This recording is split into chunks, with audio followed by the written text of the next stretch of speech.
Imagine this. You're sitting in a room full of people. No one is speaking, but you can feel everything. Power shifts silently. Judgments pass like invisible winds. One man leans back in his chair, eyes half-lidded. He said nothing all evening, yet everyone seems to bend around him. Another man fidgets with their sleeves, offers a weak smile, and is ignored completely. The words never mattered. They never did. What if the real game wasn't about speaking at all, but about perception, posture, and presence? What if you could disarm your greatest rival without ever opening your mouth? What if influence didn't come from expression, but from restraint? In a world obsessed with voice, the quietest ones often hold the sharpest knives. We're taught to believe that words are power, that eloquence equals dominance. Say the right thing at the right time in the right tone and you'll win. But what if that's the greatest lie of all? What if the ones who appear to say nothing are the ones who actually say everything? There is a paradox buried deep in human interaction. The more you try to assert yourself through words, the more fragile your authority becomes. Do you know why? Because the moment you speak, you give yourself away. Your desires, your insecurities, your need to prove something. And the silent man, he sees all of it. He says nothing because he's already won. You just don't know it yet. Friedrich Nietzsche once wrote, "He who cannot remain in silence has not yet mastered himself." In silence there is power, not passive stillness but calculated awareness. Not the silence of absence but the silence of presence. The kind that turns heads when you walk into a room, the kind that makes people wonder what you're thinking, and fear the answer. Think back on your life. How many times have you been outmaneuvered not by someone louder or smarter, but by someone quieter, someone unreadable? Someone who left you doubting yourself just by being there? You couldn't place it at the time, but now, in hindsight, it haunts you.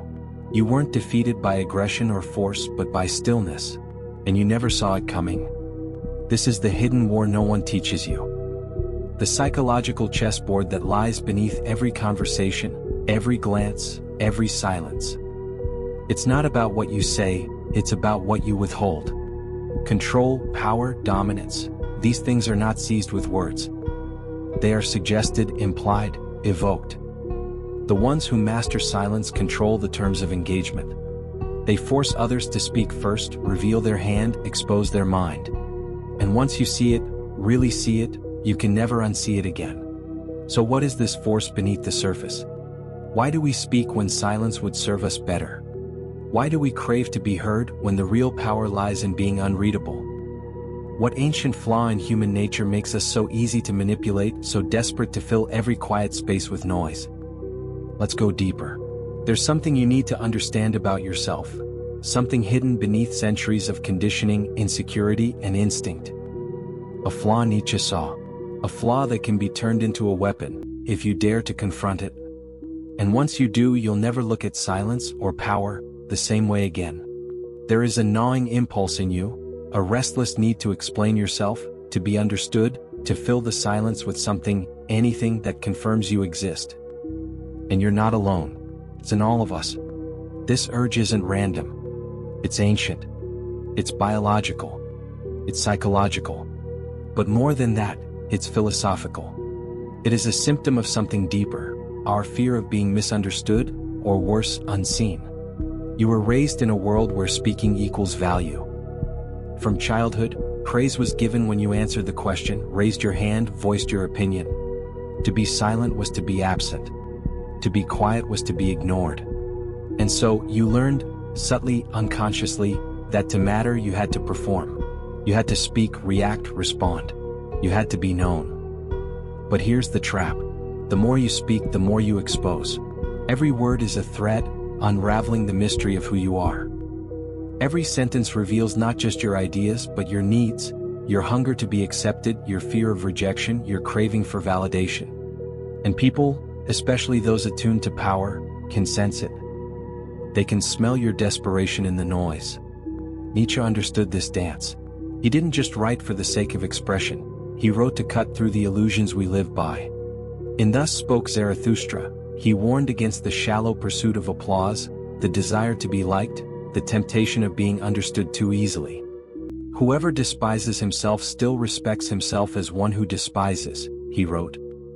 Beneath our masks of confidence, we are afraid of silence because silence forces us to confront who we really are, without the camouflage of words. Here is the uncomfortable truth. Most people don't talk to share truth, they talk to hide. Their voices become noise, a way to shift attention. Because the moment the noise stops, there's nothing to hide behind. Just their real self, exposed, vulnerable, undeniable. And that kind of honesty feels terrifying. And yet, this fear is exactly what makes you vulnerable to manipulation. Because in your need to be known, you become predictable. You speak first. You show your hand. You break the silence because the silence feels like death. But what if the silence wasn't a void, but a weapon? Here lies the shift. Silence, when intentional, becomes control. It forces others to reveal themselves. In a world addicted to self-expression, the one who withholds becomes the mirror. And people reveal everything in front of a mirror. The philosopher Blaise Pascal once said, "All of humanity's problems stem from man's inability to sit quietly in a room alone." But maybe it's worse than that. Maybe all of your personal problems, your conflicts, your regrets, your lost leverage, stem from your inability to sit silently in front of another human being? Because the moment you do, the power flips. What if you could train yourself to endure that silence, to own it rather than escape it? What would happen if, instead of trying to be heard, you became the one everyone wanted to understand? You'd stop chasing power and start commanding it. Now let's expose the cost of ignoring this truth. Let's look at what happens when you don't master the silence, and how it secretly devours your identity, your confidence, and your freedom. Something in you is slowly fading, and you might not even see it. Every time you speak just to avoid silence. Every time you explain yourself to someone who isn't really listening. Every time you answer too quickly, fill the air too eagerly, justify, defend, apologize for your existence. You give something away. A fragment of your power. A sliver of your dignity. A soft whisper of control that someone else now holds in their hand. And over time this cost accumulates. Like water dripping on stone, it carves into your psyche. You begin to feel weaker though you don't understand why. You become easier to manipulate though you still believe you're in charge. Your instincts begin to betray you. You no longer respond from strength, but from anxiety. You become reactive. And that is the first crack in your armor. Because reaction is the first stage of defeat. The moment someone can predict you, they can control you. The moment you need to respond, you've already lost the initiative. You are no longer the one framing the situation. You are merely dancing to someone else's rhythm. Modern culture conditions this. It rewards constant communication, emotional transparency, fast replies, visible opinions. We are pressured to speak our truth, to be vulnerable, to share what we feel. And while those things may sound noble on the surface, they carry a hidden cost: predictability. Predictability is death to power. Those who cannot be read cannot be played. But those who share everything, who open their hearts to be dissected, become marionettes in the hands of the perceptive. Not cruel manipulators necessarily, but those who understand that silence provokes while speech reveals. Psychologically, this plays on the illusion of understanding. When someone speaks, we think we know them. But silence breeds uncertainty. And uncertainty breeds respect, or fear. When you speak too much, people stop listening. But when you withhold, people lean in. Now look around. How many of your choices, your conflicts, your regrets, stem from saying too much too soon to the wrong person? You weren't just misunderstood. You were disarmed. Not because the other person was smarter or stronger, but because they waited. They listened. They let you speak yourself into weakness. They let you hand them the ammunition. This isn't just about conversations. It goes deeper. Cognitive biases, like the illusion of transparency, convince you that others see your intentions clearly. So you try harder to explain. But the harder you try, the more desperate you seem. The more desperate you seem, the less they respect you. Social conditioning teaches you to fill silence. But the moment you do, you relieve pressure that could have worked in your favor. In negotiation. In relationships. In confrontation. The first to speak is often the first to bleed. And if you've ever walked away from a conversation wondering why you felt exposed, this is why. Now imagine what would happen if you stopped. If you chose the silence instead. If you turned every word into a calculated offering, and every pause into a test. Imagine if people had to earn access to your mind, rather than receive it by default. You'd no longer play defense. You'd become the mirror. And mirrors don't explain. They reflect. But to reach that level, to truly command silence, you must change something deeper than your habits. You must shift your perception of yourself, of language, of power. You must unlearn what you were taught, and awaken what was always there. Let's go there now. Let's go into a place most never find, not because it's hard to see but because most don't bother to look. And not because it is passive but because it is powerful. Silence, when understood, isn't just the absence of words. It's a gravitational force. It draws people in, and in their attempt to understand you, they reveal themselves. Once you realize this, a transformation begins. You stop seeing silence as weakness and start seeing it as leverage. In a world obsessed with noise, clarity, and speed, choosing stillness is rebellion. Choosing silence is war. And the battlefield is every room you walk into. Let's say you're in a heated conversation. Most people feel the urge to immediately defend, to clarify, to speak louder and faster, because they fear being misunderstood. But when you go against the usual way of doing things, it shakes things up, and it makes people uncomfortable. You wait. You say nothing. You hold your gaze, hold your posture, let the words spoken by others fill the room, while yours stay folded like a blade beneath a coat. What happens? The silence becomes pressure. It magnifies everything they just said.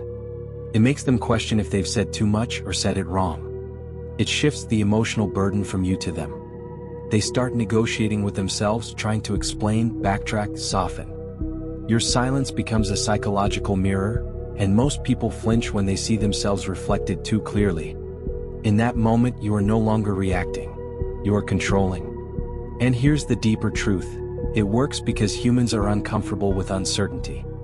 In a conversation, we expect patterns, call and response, question and answer, expression and reaction. When someone breaks that rhythm, it doesn't feel elegant. It feels dangerous. It feels like something unknown has entered the room. That unknown is power, and silence is how it arrives. You don't need to yell to dominate a room. You don't need to be aggressive to set terms. Silence accomplishes both, but with elegance. Not the elegance of charm, but of depth. You are not empty. You are measured. This is not about being mysterious for the sake of manipulation. It's about self-possession. A refusal to waste your energy trying to be seen by those who have not earned the right to know you. It's a statement, my inner world is not public property. Imagine walking into a negotiation and instead of being the first to speak, you let the silence hang. You let the other person fill the air, expose their goals, their insecurities, their urgency. You listen, not to respond but to watch them unravel. And when you finally do speak, your words are few, but loaded with intention. The contrast between their noise and your clarity makes you appear composed, even dominant, because you are. This works because of a simple law of psychology. The person most comfortable with tension controls the dynamic. Silence creates tension. Most people will rush to escape it. But if you train yourself to sit in it, to own it, then you become the fixed point in the conversation, the one the other person is trying to adjust to. This applies in relationships as well. The person who can withhold, who does not over-explain, overshare, or overperform, creates intrigue. Not because they are playing games, but because they are not performing. They are simply whole. And that wholeness, that self-contained gravity draws people in. The best part? You don't need to be intimidating. You don't need to act alpha. You just need to withstand the urge to escape yourself. Because silence is not about shutting others out, it's about staying rooted in your center, refusing to dissolve into noise just to feel alive. When used well, this changes everything. You'll notice people begin to pause before they speak to you. They'll ask more questions than they answer. They'll measure their words more carefully. You'll find that rooms adjust to your energy, not the other way around. You'll find that people treat your presence like something that matters. And here's the final insight before we go deeper. The moment you realize you don't have to explain yourself, a strange calm enters your life. You stop trying to be understood. You stop chasing agreement. And in that stillness, something rare is born: clarity without noise, presence without performance, power without violence. But this only works if you stop pretending. You must mean your silence, not as a tactic but as a truth. Because in the final stage of this transformation, you'll come to see that the goal was never to outsmart anyone at all. The real power is learning to live in such a way that you have nothing to prove. And when you get there, your silence will no longer be empty. It will be sovereign. Now we arrive at the final revelation, the deepest truth of all. And when you see it, it will not just change how you interact with others, it will rewire how you see yourself and your place in the world. There's a silence deeper than absence of speech. A silence that doesn't merely pause the world, but redefines it. And if you've followed this path closely, if you've understood the nature of control, the pressure of restraint, the gravitational pull of stillness, then you're ready for what comes next. Because here's the paradox you must now face. The ultimate power is not the ability to outsmart others, but the liberation from needing to. You began this journey wanting control, mastery. You wanted to win without speaking, to move unseen, to dominate without effort. But now you arrive at the edge, and what you see is not victory but freedom. You start to realize, the true mind that can go silent is not the one trying to manipulate the world, but the one that no longer needs the world to reflect it. Think of it, how much of your life has been spent trying to be perceived correctly? To be understood? To be seen as competent, clever, good, right? You wanted to be 10 steps ahead so no one could ever corner you. You studied people so they couldn't use you. You crafted silence as a shield, a weapon. But that silence, if it is real, starts to eat away at something deeper. It starts asking, why am I still playing this game? Nietzsche once wrote, the higher we soar, the smaller we appear to those who cannot fly. And this is the truth few ever reach. The need to outwit others is often just a more sophisticated form of fear. A fear of being outdone, humiliated, forgotten. And beneath that, a deeper fear that you are only as worthy as your ability to stay ahead. But what if you didn't need to stay ahead? What if you could stand completely still and remain untouched? That's where the real transformation begins. Because the highest form of intelligence is not cunning. It's not having the best strategy. It's not even mastery of silence or dominance. It is this: to no longer react, to no longer play roles, to no longer chase the illusion of being above others. The person who no longer needs to win is the one no longer trapped inside the game. And in a world addicted to attention, admiration, and performance, this is the rarest form of rebellion, not pride but indifference. Not silence as manipulation, but silence as transcendence. You become untouchable not because you hide well, but because there is nothing left to hide. Let them think what they will. Let them speak and overspeak. Let them try to decode your silence, interpret your gaze, calculate your moves. That's not your concern anymore. You've walked off their map. You see, everyone else is still in the arena, bleeding for approval, screaming for identity, flailing for some sense of control. And here you are, sitting still, unmoved, watching the show. You smile, not out of superiority but out of peace. You no longer need to win arguments because your truth doesn't need defending. You no longer need to impress because your worth is not in their eyes. You no longer need to control outcomes because you've detached from the illusion of control itself. This is what Nietzsche hinted at with the Übermensch, not a man of dominance, but a man who has transcended petty morality, public validation, and external games. A sovereign individual, one who creates their own values from within. One who speaks only when it serves truth, not ego. You no longer calculate your silence. It becomes natural. You no longer strategize your gaze. It becomes still. You no longer pretend to care. Because finally you don't. And it isn't apathy. It is clarity. You now see that the world runs on noise, but truth hides in quiet. That most people are not speaking, they're reacting. They are echoes, not voices. Reactions, not souls. But you are not an echo. You are not waiting for someone else's move. You are simply present. And so you walk forward, Into rooms, into conflicts, into life itself, with that quiet smile. Not because you are superior, but because you no longer need the game to define your worth. And that is the final, most dangerous thing of all. A person who needs nothing cannot be controlled. A person who does not perform cannot be predicted. A person who no longer reacts has already won. Not by speaking, not by convincing, not even by outsmarting, but by stepping outside the game, without ever saying a word. Drop your thoughts below. Thank you for staying. Don't forget to like and subscribe.